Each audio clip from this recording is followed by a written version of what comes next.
Muchas gracias. Pues, buenas tardes a todos, soy José y vamos a hablar un poquito de, de tres cosas, ¿no? De un poco de programación funcional en general, ¿no?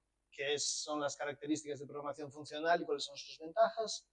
Después un poquito de OCaml específicamente, como un ejemplo de lenguaje que soporta ese tipo de programación. Y lo que hice en la charla fue, ¿cuántos de vosotros sabéis Python? Todos, ¿no? Yo creo, más o menos sabéis leer Python. Pues lo que hice fue, todo el código de OCaml está comparado con código de Python.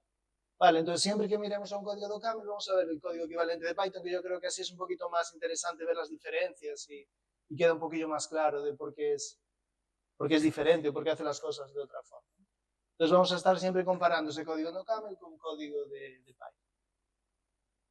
Y un poco sobre mí, me llamo José Castillo Lema, yo viví 12 años en Brasil, me volví hace un par de años, fue allí que empecé en la Red Hat, estuve 3 años en la consultoría y hoy estoy en ingeniería, en un equipo que se llama Telco 5G Performance y Scale. Entonces nuestro trabajo es que OpenShift, que es una plataforma enterprise de Kubernetes, pues tenga el desempeño y la escalabilidad que las telcos esperan de un producto de esas características, ¿no? Enterprise, ese es mi trabajo. Y también doy clase en el máster de Big Data de la IFE en Colombia. Y os dejo ahí mis links del blog, LinkedIn y todo eso, si tenéis interés. Los slides también están en GitHub, están hechos en formato Markdown y después de la charla la exportaré en formato PDF. Entonces ya os dije un poquillo de lo que vamos a hablar, ¿no? Vamos a empezar un poquito hablando de historia, ¿no? De dónde salieron los lenguajes de programación funcional, solo para tener un poco de contexto, ¿no? De dónde salieron las lenguajes imperativas y comparar un poquillo y entender. Porque si vemos, yo que sé, Rust, ¿de dónde viene Rust? ¿No? Es una mezcla de muchos paradigmas, ¿no? Entonces entender un poquillo dónde se encaja cada lenguaje. Hablar un poquito de programación funcional en general, ¿no? Y después ya vamos a hablar específicamente de OCaml, qué tipos de datos tiene, cuál es su sintax, operaciones básicas, la biblioteca estándar, ¿no? Y algunos ejemplos. Básicamente esa va a ser la charla, siempre comparando, como dije, con código Python. Entonces vamos a ver un poquito de historia aquí, ¿no? En el año 36, casualmente en el mismo año, hubo dos descubrimientos súper relevantes para la informática, ¿no? Uno fue la máquina de Turing, por Alan Turing, y otro fue el lambda calculus, por Church, Alonzo Church, en Estados Unidos, y Turing, si no me engaño, en Inglaterra. La máquina de Turing, supongo que ya habéis oído hablar de la carrera, ¿no? Es una máquina que tenía varias operaciones, ¿no? Entonces podías girar a la derecha, insertar un valor, deletar el valor, pero es una máquina, digamos, a la que le das instrucciones, le dices, haz esto. El lambda calculus es un poco diferente, es un modelo matemático que nos permite ejecutar funciones. Entonces, las matemáticas, por definición, son más declarativas, ¿no? Las matemáticas no son tan, no le dices a la matemática, haz esto, haz lo siguiente, no se describe, digamos así, un modelo matemático, cómo se ejecutan las funciones, ¿no?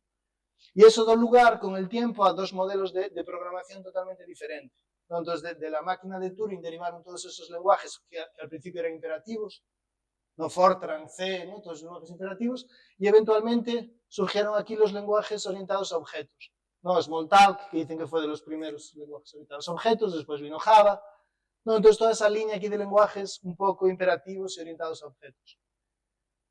Y del lambda calculus, aquí representados en verde, salieron otros lenguajes totalmente diferentes, que son los lenguajes funcionales, ¿vale? Son basados en el cálculo lambda y son lenguajes más declarativos.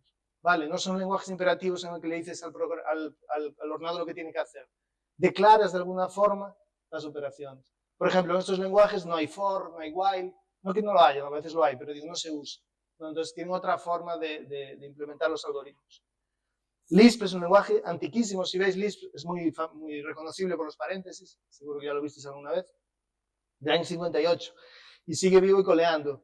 Clojure fue una reimplementación de Lisp en JVM, la máquina de JVM. Entonces, modernizó, digamos así, Lisp con acceso a toda la API de JVM.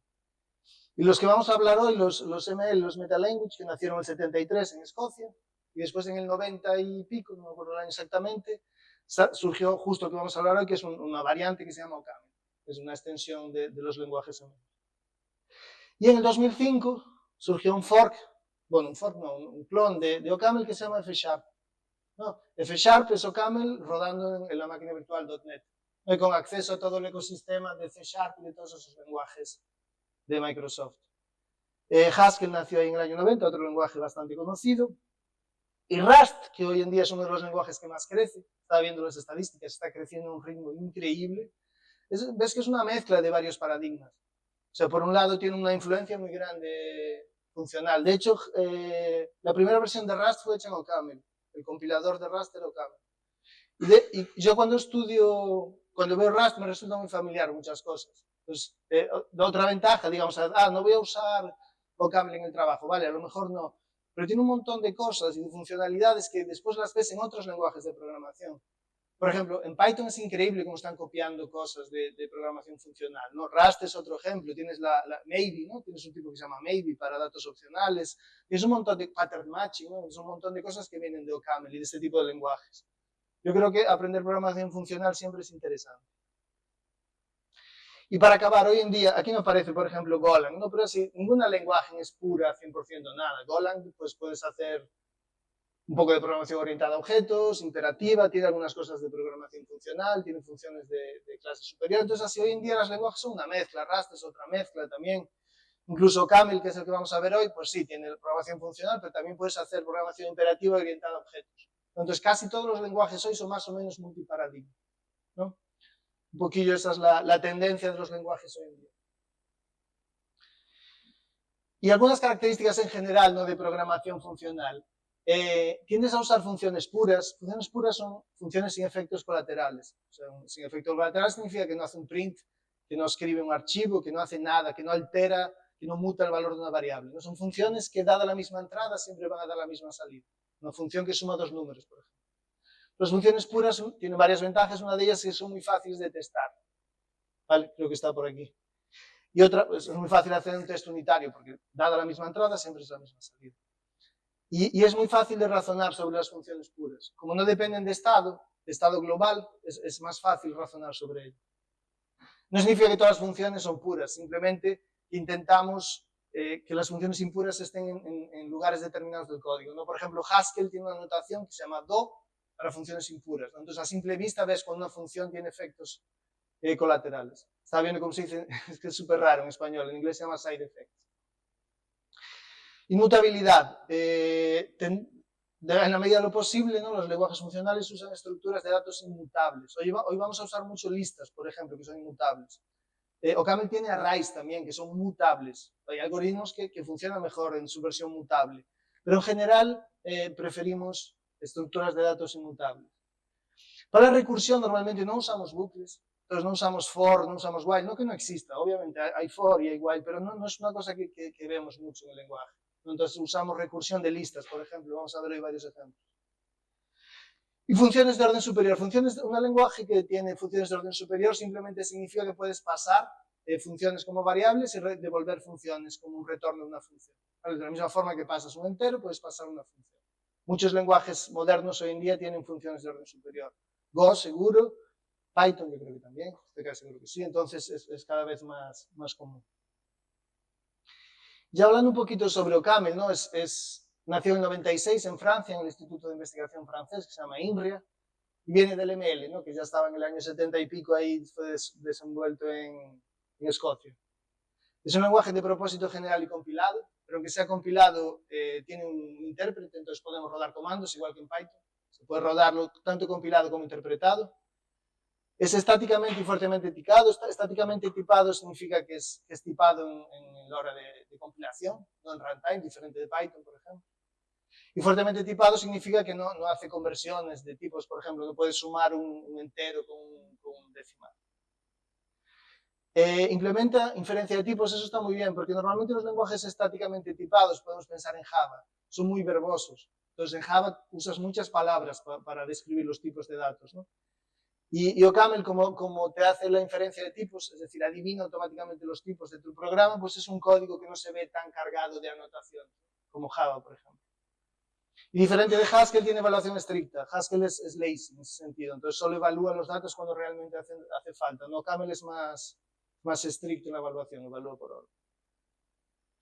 Es un lenguaje de alto nivel, tiene garbage collector, no es un lenguaje memory safe, hoy en día eso es bastante importante por las cuestiones de seguridad, ¿no? Hace poco la Asociación Esta Americana, NSA, que sacó un reporte, ¿no?, recomendando siempre usar lenguajes memory safe, hablando mal de C, ¿no? Incluso hubo una cierta polémica ahí. Y es un lenguaje multiparadigma, ¿no? Puedes hacer programación funcional, programación imperativa orientada a objetos. Como os dije, hoy en día la tendencia es que todos los lenguajes sean multiparadigma. De todas formas, aún siendo multiparadigma, el lenguaje termina empujándote en una cierta dirección. Tú, si usas Java, terminas usando un poquito la parte de orientación a objetos. Es difícil luchar contra el lenguaje, ¿no? Y OCaml fomenta mucho ese tipo de programación funcional.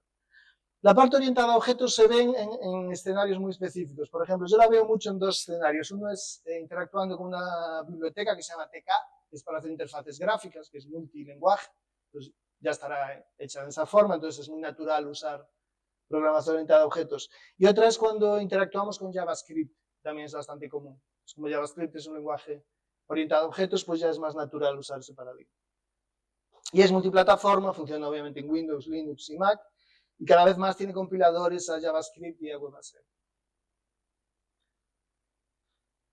Y como os dije, a mí me gusta mucho Camel porque yo creo que está en un lugar muy interesante, ¿no?, dentro de los lenguajes, ¿no? Como os dije, es un lenguaje estático, ¿no?, pero no es un lenguaje como Java que tienes que poner un montón de anotaciones para los tipos por tener inferencia de tipos. Entonces, diferente de Scala, por ejemplo, que es un código que ves y está muy cargado de anotaciones, el código de Camel que ya vamos a ver ahora es un código bastante clean, bastante simple y bastante pequeño. De hecho, hay estudios de portar código de Python a Camel y más o menos el número de línea de código suele disminuir en comparación a Python. Y Python ya es un lenguaje bastante conciso. ¿Vale?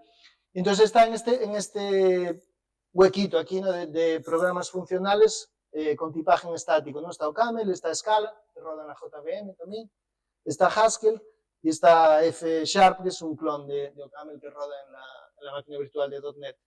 Otros lenguajes funcionales que usan tipaje dinámico son Lisp, por ejemplo, que son un poquito diferentes, son más como Python en ese sentido. Conferen los tipos en runtime en vez de en el momento de compilación. Y OCaml es un lenguaje muy performático. Por ejemplo, esto es un estudio energético, pero podéis pensar en performance también. Tiene una performance bastante parecida con C, a lo mejor 2 veces peor que C. Eso es increíble en un lenguaje de altísimo nivel como es OCaml. Mira dónde está Python. O sea que es un lenguaje, para ser un lenguaje de alto nivel, es un lenguaje muy performático y un lenguaje que tiene un desempeño muy bueno. Y algunos ejemplos de software escrito en OCaml, Coq, que es un asistente de pruebas muy famoso para validar software, partes del cliente Docker, de macOS, Facebook Messenger, la versión web, MirageOS es un software para crear unikernels, MLDonkey, los que somos más antiguos nos acordamos, Tezos, que es una plataforma de Bitcoin, es una alternativa, por ejemplo, a Solana, que hablamos el otro día, B2B de la Red Hat, que es un conversor de máquinas virtuales, las plataformas de virtualización Xen, ¿no?, que son algunos ejemplos de software escrito en OCaml. Obviamente, si pusiese aquí F#, tendríamos 1000 ejemplos, ¿no?, porque por tener acceso al ecosistema .NET, ¿no?, F# es bastante popular. Y OCaml últimamente está siendo muy usado también en la parte de frontend. Vale, hay nuevos lenguajes ahí saliendo, que son ReasonML y REScript, que son más o menos clones de OCaml. Compiladores de OCaml a JavaScript, Melange es un proyecto muy popular. No sé si trabajáis con frontend, alguno de vosotros. LM es un framework de frontend súper popular, que es muy influenciado por OCaml también, ¿no? Entonces tiene una cierta relevancia también en el mundo de y algunos usuarios, ¿no? Bloomer, Citrix, Docker, Facebook, Jane Street. Jane Street es un banco, no sé si llamarlo banco, una empresa de estas gigantesca de trading.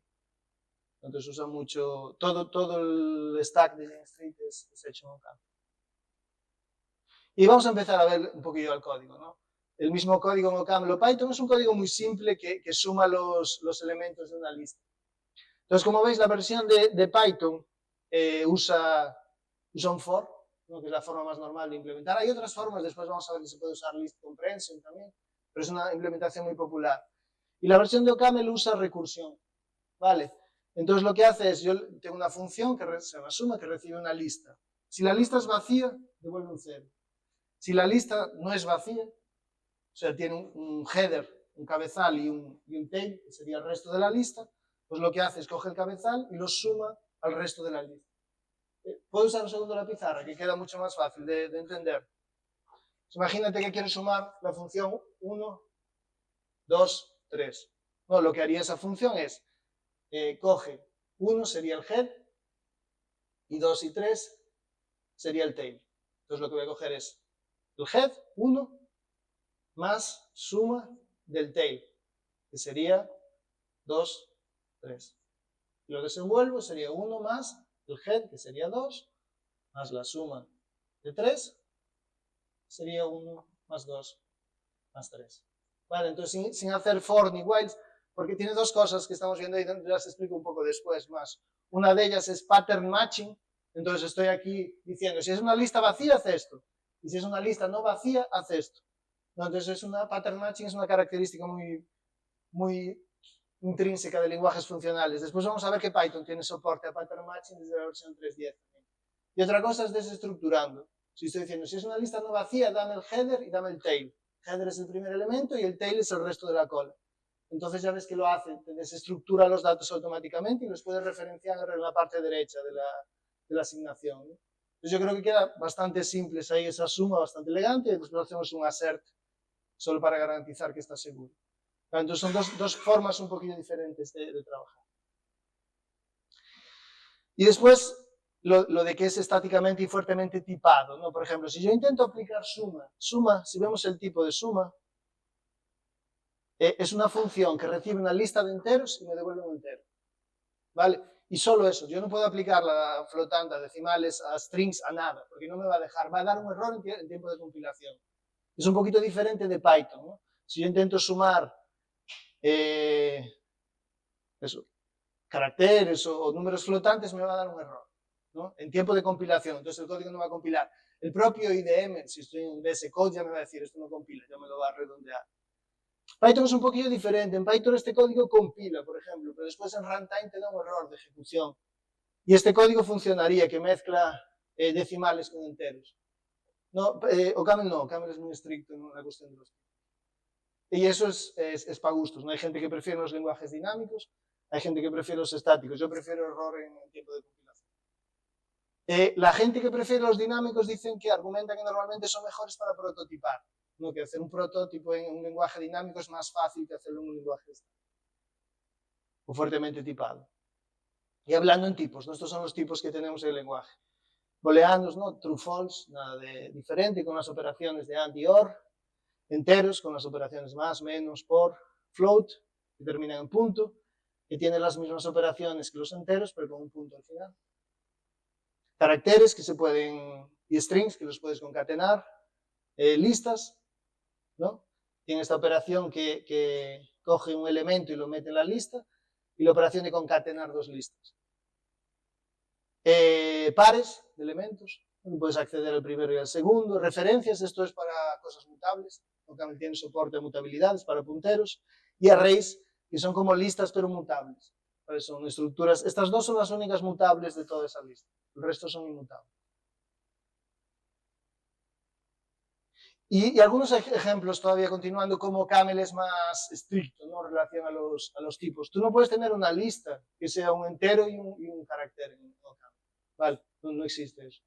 En cambio en Python sí, tú puedes tener perfectamente una lista con elementos de varios tipos. Tú puedes sumar enteros, obviamente, y floats, pero tú no, y concatenar caracteres, pero mira que es diferente el operador.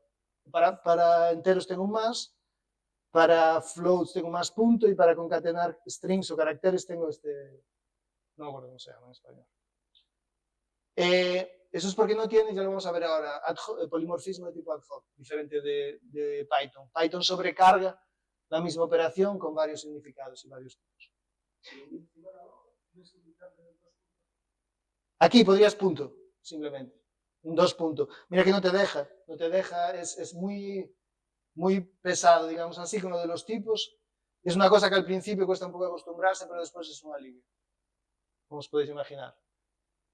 Y otra cosa que tiene OCaml, y en general los lenguajes funcionales estrictamente tipados, que a mí me parece increíble, son product types y union types. Product types son records, eso lo hay en casi todos los lenguajes, ¿no? Que es, por ejemplo, en persona tiene varios campos. Está ahí todo normal, eso lo tengo en Python, ¿no? Pero lo que es un poquito diferente son los union types, que no lo hay en muchos lenguajes, creo yo personalmente, que se llaman variantes, ¿no? Que es una forma, porque los records es un AND, ¿no? Yo tengo una persona, tiene que tener un nombre y un contacto. Pero las variantes me permiten representar el O, ¿no? Entonces, un contacto puede ser un email, una dirección o un email y una dirección. Entonces, eso es muy interesante, porque imagínate que tengo esta regla de negocio. Los clientes de mi empresa tienen que tener o un email o una dirección. Eso significa que si llega un cliente a mi empresa y no tiene un email o una dirección, yo no lo quiero tener dentro de la empresa. Entonces, ¿cómo puedo representar eso con los datos, digamos así? De esta forma, o sea, cada persona tiene un nombre y un contacto, y ese contacto es un email, una dirección o un email y una dirección. De esta forma, es imposible representar un dato, digamos así, legal. Yo no puedo tener ningún cliente sin contacto, no puedo tener ningún cliente que no tenga email o dirección. Ves que es imposible representar un estado inválido. Yo creo que hacer eso en Python sería muy difícil. Tendrías que usar clases y herencia. Yo lo que me imagino, podéis corregirme vosotros que tenéis más experiencia con Python, pero me imagino una clase contacto que tenga, digamos así, 3 herederas, ¿no? Una que es email, una dirección, una email y dirección. Me imagino que sea la única forma de hacer algo parecido en Python, pero vas a necesitar ¿cuántas líneas para hacer eso? Muchas líneas, creo yo. Y ya te digo, corregirme si veis alguna forma mejor de resolver eso en Python, pero creo que no hay. Entonces, los union types, las variantes para representar el O, son muy interesantes. Otra cosa que tiene OCaml y los lenguajes funcionales en general, que es muy agradable, es aplicación parcial. Imagínate que tengo esta función suma, que suma 2 enteros. ¿Vale? Es una función de entero a entero, o sea, yo le paso 2 enteros y me devuelve un entero.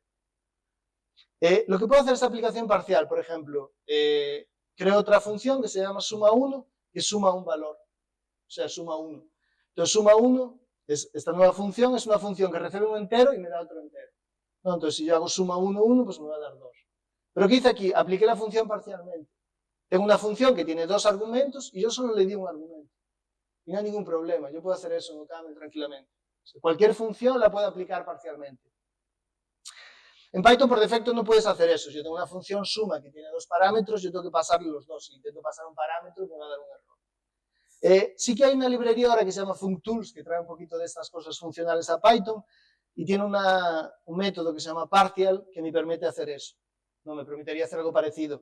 Pero ya veis que no es tan natural, ¿no? Aquí es una cosa como natural del lenguaje, y a la derecha es una nueva biblioteca, digamos así, intentando incorporar algo que no es oriundo del lenguaje. Programación, aplicación parcial es súper cómoda en algunos escenarios. Polimorfismo. OCaml tiene polimorfismo, polimorfismo paramétrico. Imagínate que tengo esta función que compara 2 elementos para ver si son iguales. Si son iguales me devuelve true, si son diferentes me devuelve false. Mira el tipo de la función.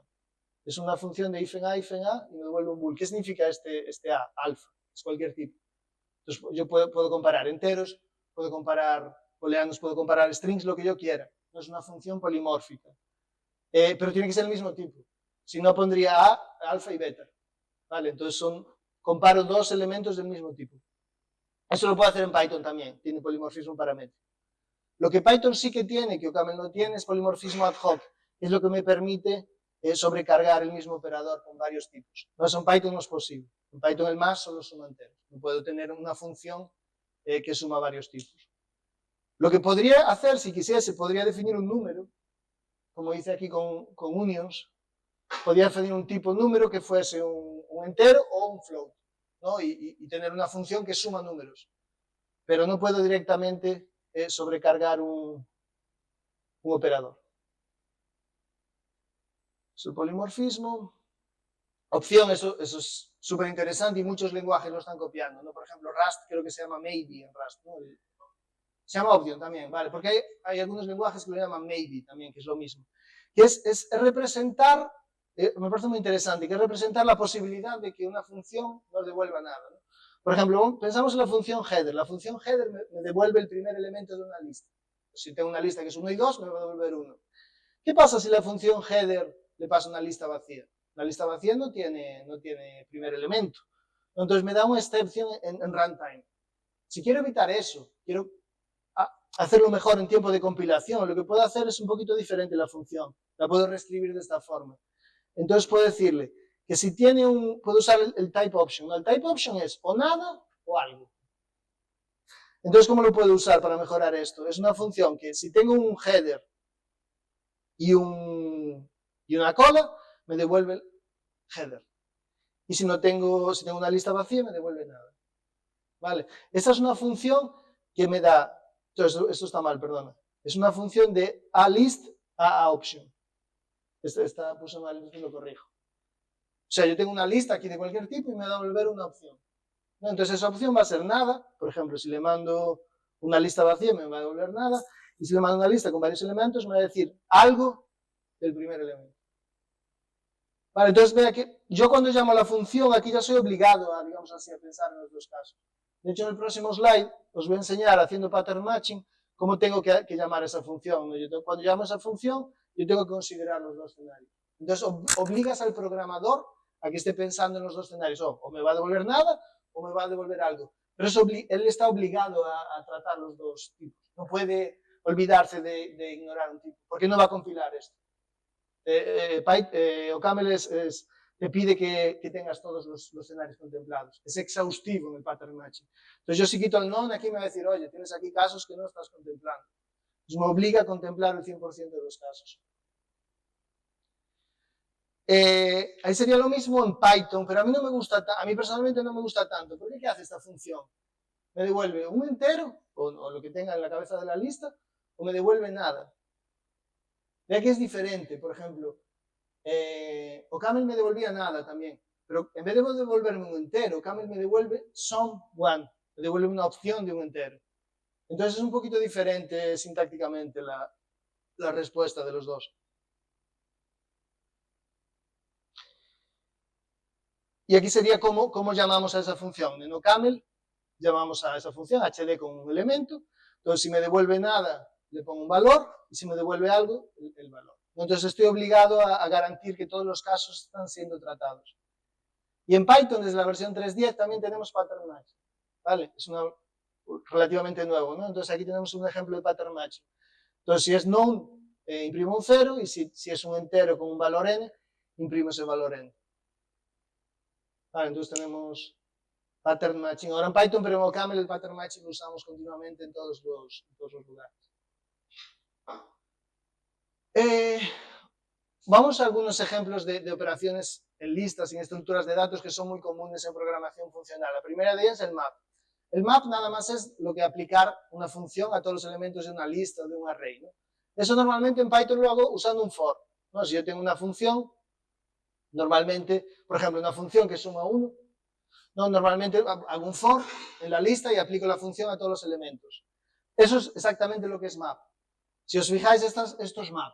¿Qué dice map? Que yo le tengo que pasar una función y una lista y me devuelve otra lista. Exactamente lo que le estoy pasando. Le estoy pasando una función de sumar 1 y una lista y me está devolviendo otra lista. 2, 3, 4. Esa lista podría ser de otro tipo, pero podría pasarle aquí una función, por ejemplo, que convierte entero en string. Bueno, entonces el map en general es una forma más elegante de aplicar una función a un conjunto de datos, más que hacer un for. El for, siempre tienes la duda de si empiezan 0, si empiezan 1, ¿sabes? Si acaban en n, si acaban en -1, entonces es mucho más propenso a errores. En Python hay una forma más idiomática de hacer esto, que es usando list comprehension. Y ahí sería una forma más elegante de evitar el for usando Python. El siguiente es el reduce. El reduce es un poquito diferente al map, ¿no? El map aplica la función a todos los elementos de la lista de forma independiente, digamos así. El fold lo que hace es aplicar la función y va acumulando un valor. ¿No? Por ejemplo, sumar los datos de una lista. No, usando un for. Tú tendrías el contador, que es 0, y cada vez que vas sumando un elemento, vas sumando el contador, ¿no? Para tener la suma total. Eso es lo que vimos al principio con el ejemplo de suma, que es una función recursiva, ¿no? Que va sumando los elementos. Pues esto se puede hacer de forma mucho más elegante con un fold, ¿no? Entonces tú le pasas al fold la operación que quieres hacer en la lista, que sería suma, el valor inicial del acumulador, que sería 0, y la lista. Entonces automáticamente ya te va a hacer eso, ya va a sumar todos los elementos y va a ir sumándoselos a 0, digamos, y va acumulando el valor. ¿no? Entonces, siempre que tenemos una operación parecida a esta, ¿no? Cuando necesitamos un acumulador, fold suele ser la solución más elegante. Y en Python pues usamos force o usamos list comprehensions, también me ayudan en ese, pero a mí me parece un poco más complejo personalmente el código. Necesitamos el acumulador también, me parece un poco más elegante la implementación de cambio.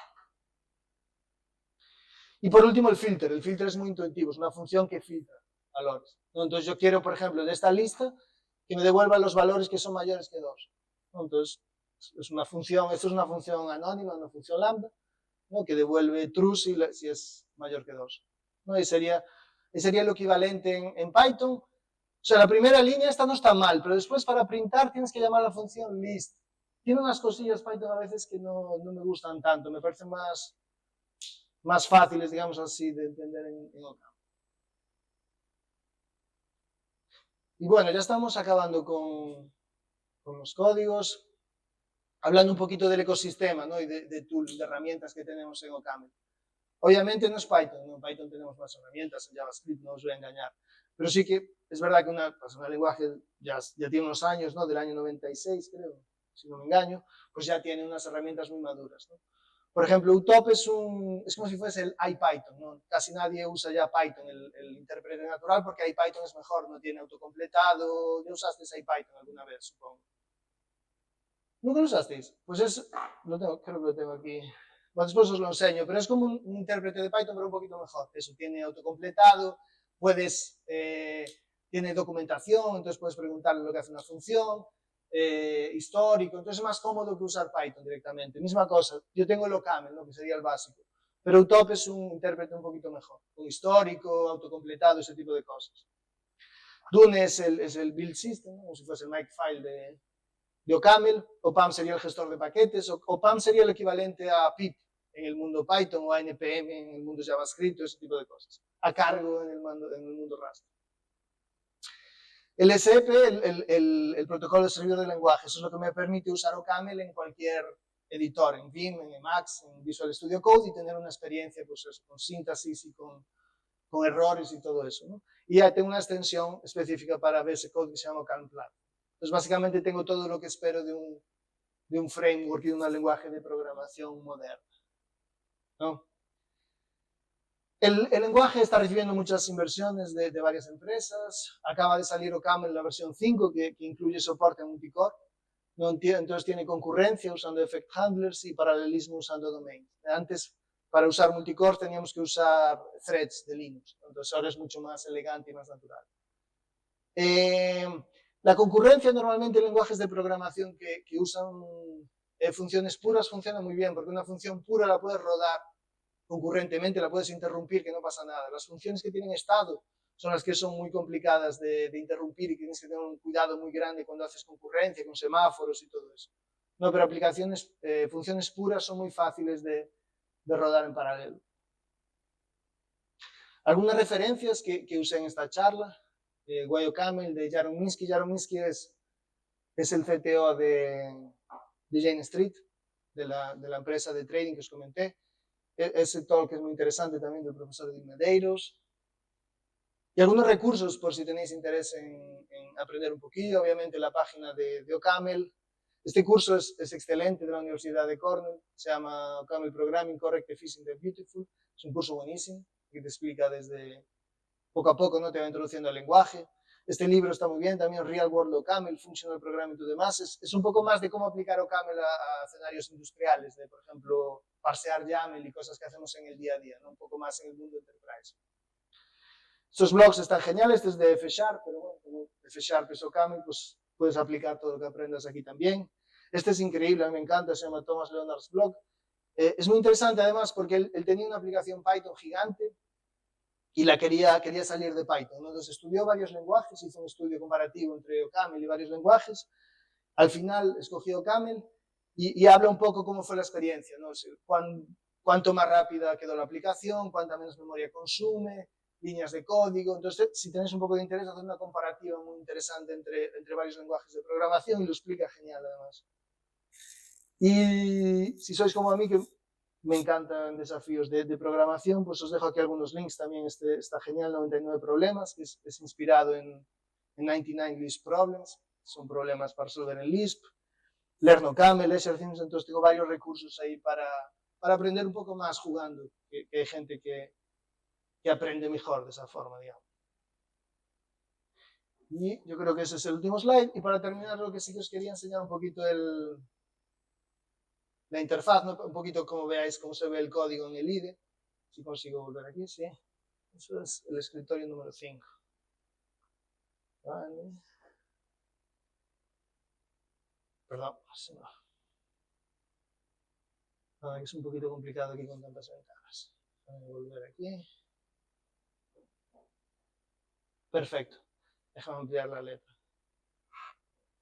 Vale. Entonces, este es un ejemplo para que veáis cómo el IDE me ayuda mucho hoy en día, sobre todo cuando uso un lenguaje que es estáticamente tipado. Hacer refactoring es una maravilla. Varias cosas. Ya veis que automáticamente el IDE, el LSP me da el tipo de la función.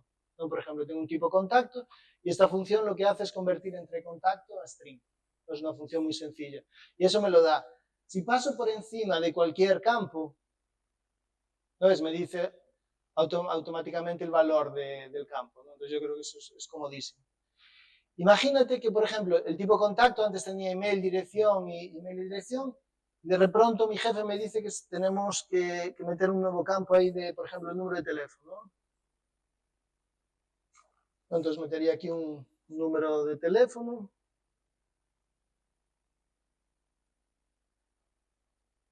¿Y qué pasa? Automáticamente, perdón, sería un integer, no un string.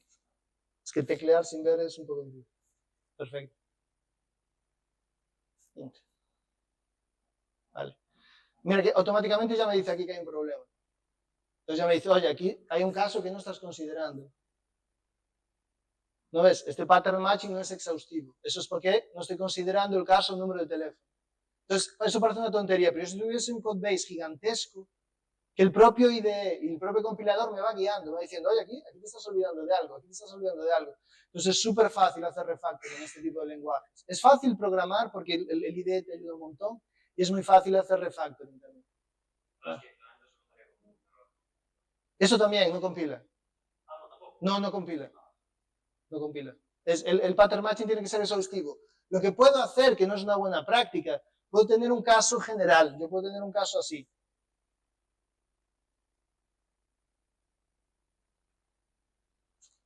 ¿Vale?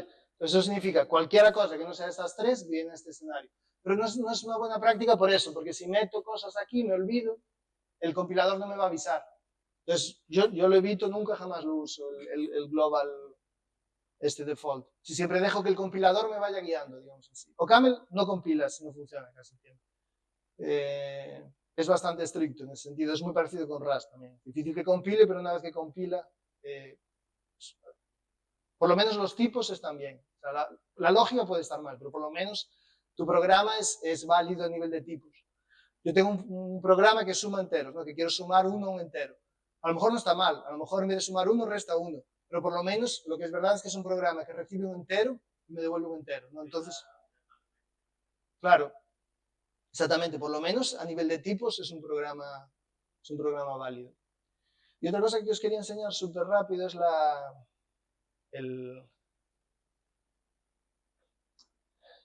estoy aquí, segundo. A ver. No es lo que quería, pero me sirve aquí. A ver si consigo ampliar ese terminal. Perfecto, es el REPL, ¿no? el intérprete que se llama UTOP. Entonces aquí puedo hacer mis cosas, probar mis funciones.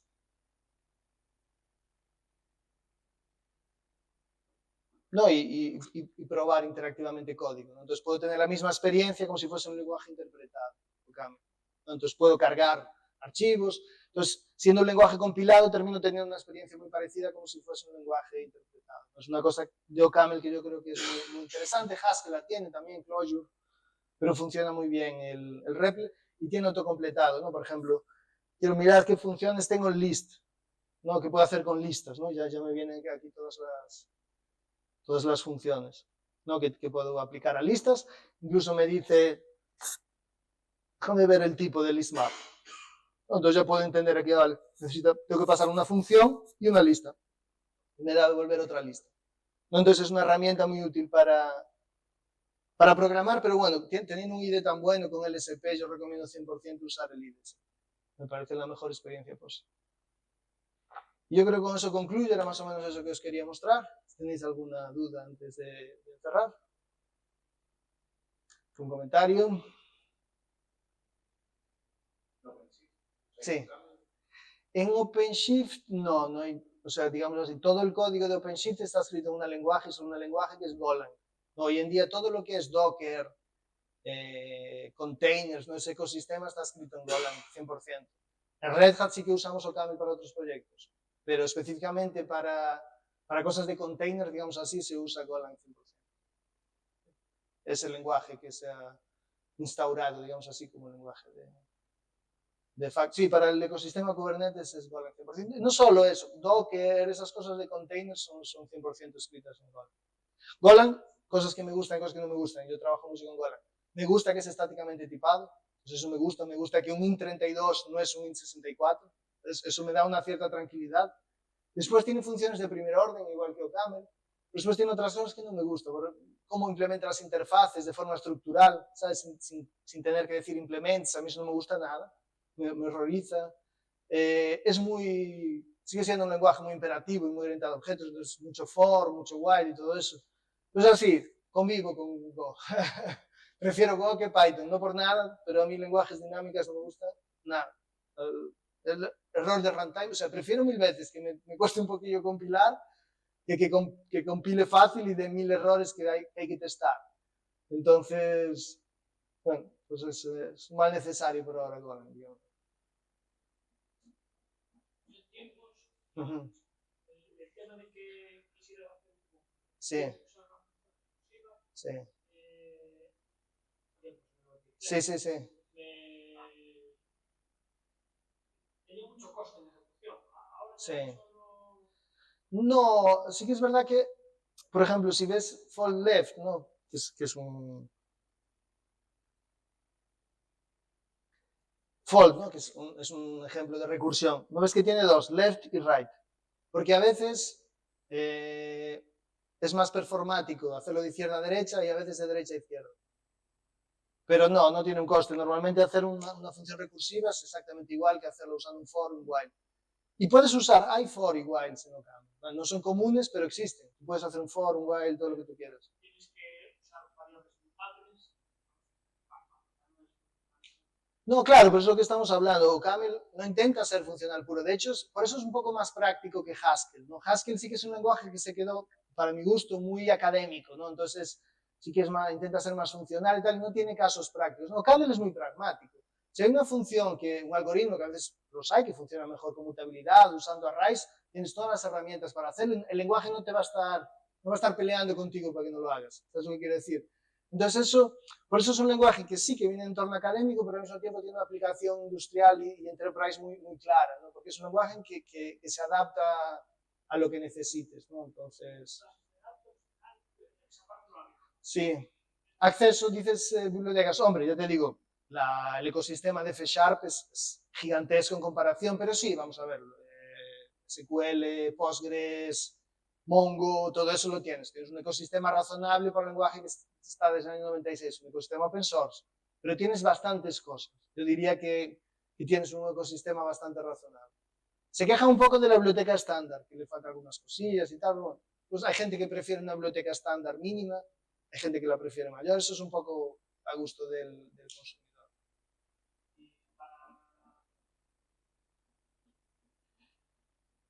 De cara al usuario, sí. ¿qué se puede hacer más? ¿Web o TK o Alpha? O sea, es un lenguaje de propósito general, entonces puedes hacer lo que quieras. Hay mucha gente que lo está usando para frontend, ¿no? Tenía un slide ahí de varios proyectos fuertísimos que están usando Camel en frontend. Yo, como no soy de ese mundo de frontend, siempre lo usé más para backend. Y cualquier cosa, un clean, una herramienta de línea de comando, un backend normal, una API, lo que tú quieras, básicamente, ¿no? Hombre, sí que para cosas matemáticas y de funciones matemáticas se destaca más. Por ejemplo, hay mucha gente que lo usa eso en trading, en cosas de bancos financieras y todo eso. Es un lenguaje muy robusto y muy performático. Pero es de propósito general. Yo diría que hoy en día lo puedes usar para interfaces gráficas, para lo que quieras. No tiene un nicho específico así. Es muy usado también para crear compiladores. ¿No? Como dije, el compilador de Rust fue hecho en OCaml. Como tiene ese pattern matching y tiene ese tipo de funcionalidades, es muy fácil hacer un parser, un lexer, hacer una DSL en general es súper fácil en OCaml. Yo diría que no hay ningún lenguaje que sea tan fácil hacer una DSL, una pequeña Domain Specific Language, como en OCaml. Es súper fácil hacer parsers, lexers y todo eso. Entonces ahí sí que realmente destacas. Es donde... Otro lenguaje funcional típico es el Erlang, que era para rollos de comunicación. Sí. Sí, de hecho no estaba bien acordado, no estaba en mi lista, ¿no?, de lenguajes. Erlang tiene una versión nueva que se llama Elixir, que es más funcional que Erlang. Erlang tenía sí algunas cosillas, pero Elixir es mucho más funcional. Es como una versión moderna de Erlang, que rueda en la máquina virtual de Erlang también, pero más funcional. Es dinámicamente tipado, a mí personalmente eso no me gusta, y en lo que se destaca es uno de concurrencia, ¿no?, como Erlang. Erlang fue escrito con ese modelo de multiactor, ¿no?, y es donde destaca. Tengo 1000 elementos distribuidos rodando acciones, ¿no? Ese modelo de actor de Erlang es lo que destaca de Erlang. Entonces, si necesitas realmente algo así súper distribuido, que rodan varios servidores y tal, yo miraría para Elixir. Además lo están usando muchos bancos también, entonces es como Clojure, ¿no? Clojure le dio una nueva vida al ecosistema Lisp, ¿no? Pues Elixir le está dando una nueva vida al Erlang, ¿no?, que ya está un poquillo anticuadillo, ¿no?, de alguna forma, pero ese sí que tiene un caso de uso muy específico, ¿no?, que sistemas distribuidos. Pero sí, el modelo actor y todo eso típico del... Sí, sí, sí. No, Elixir está muy de moda, es un lenguaje que está bastante de moda. De hecho, en Coruña hubo un ElixirConf. Es un lenguaje que tiene sus adeptos.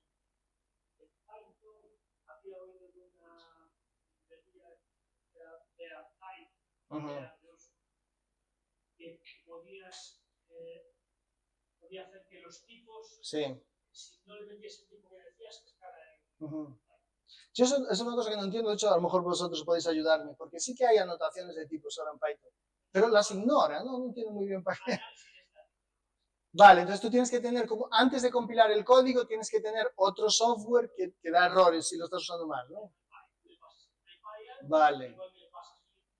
Vale. Bueno, ya es mejor que nada, Porque vi que ahora sí que hay type annotations en Python, lo que pasa es que el código compila aunque esté mal, entonces digo, ¿para qué está? Sí, tira para adelante en compilación, o sea que necesitas una etapa previa para...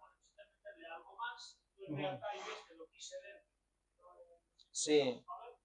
A ver, normalmente, por ejemplo, eso de las type annotations de Python me parece interesante porque es la biblioteca estándar, es parte del propio lenguaje, ¿no? Entonces yo lo miraría. Ahora, esta gente que intenta hacer bibliotecas para convertir un lenguaje en algo que no es, nunca sale bien. Eso, si hay gente, por ejemplo, en Erlang o en Elixir, intentando hacerlo estáticamente tipado. En Clojure, misma cosa, hay gente intentando hacerlo estáticamente tipado. No es un lenguaje estáticamente tipado. Si el creador del lenguaje lo hizo dinámicamente tipado, es una decisión contra la que no puedes luchar. Y eso solo te va a traer una familiaridad momentánea y vas a encontrar 1000 errores, ¿no? Entonces yo creo que no se puede luchar en contra del lenguaje de alguna forma.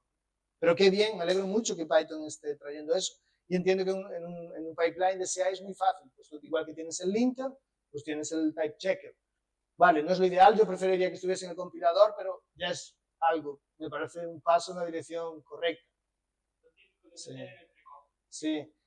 Sí, y ahora sí están intentando también que consuma, que sea un poquito más rápido, ¿no?, y consuma menos recursos. Creo que Microsoft, ¿no?, invirtió bastante dinero en creo que de la 3.10 a la 3.12 ya hay una mejoría considerable ahí, ¿no? Sí. De 5 años y le van... Poco a poco, pues ojalá. Porque Python, a ver, es un lenguaje muy agradable. La verdad es que es muy cómodo. Lo que pasa es que es el consumo energético, desempeño horrible, consumo de CPU, memoria. La parte de la última vez que lo vi, supongo que mejoraría, pero la parte de paralelismo y concurrencia también estaba un poquito. Había varias formas, había Sinky, había tal. Ninguna me había encantado así de alguna forma. Sí. El lock, ¿no? Que tiene un lock ahí en el... Eso, sí. Global Interpret Lock. Sí, un solo log. Sí. Entonces, pues, es el que hay Sí. y ya está. Claro, solo había un código, Sí. pues, muchos, Sí. así. Sí, que es lo que pasa un poco ahora con Kami la versión 5, ¿no? Que también intentó traer todo eso de paralelismo y de domains para dentro del lenguaje, ¿no? De una forma práctica. Y una cosa buena de Camel es eso, un lenguaje compilado súper performático y que tengo ese feeling de lenguaje interpretado también. Es una cosa que a mí me encanta. Por ejemplo, yo uso mucho Repls cuando estoy programando. Me encanta testar cosas. Una cosa que nos enseñé, y ya termino con, no os enseñé nada más, que soy un pesado, que me encanta es rodar el código directamente del... Esto lo hago un montón. Rodar el código directamente del IDE, ¿no? Exacto. Vale, entonces simplemente seleccionas una función o un pedazo del código, le das a My Use Enter y lo mandas al IDE. Entonces es súper cómodo de programar en el IDE, sin abrir nada más. Entre eso y todos los consejos que te da y no sé qué, la verdad es que es comodísimo. Yo ya tengo la función print aquí. Bueno, aquí no, lo tengo ahí, que llegaré. Pero ya tengo la función print aquí. Y ya la puedo usar cuando quiera, ¿no? Entonces es muy cómodo programar de esa forma. Y eso, chicos, muchas gracias. Tengo que subir los slides y yo creo que ya está. Muchas gracias por venir.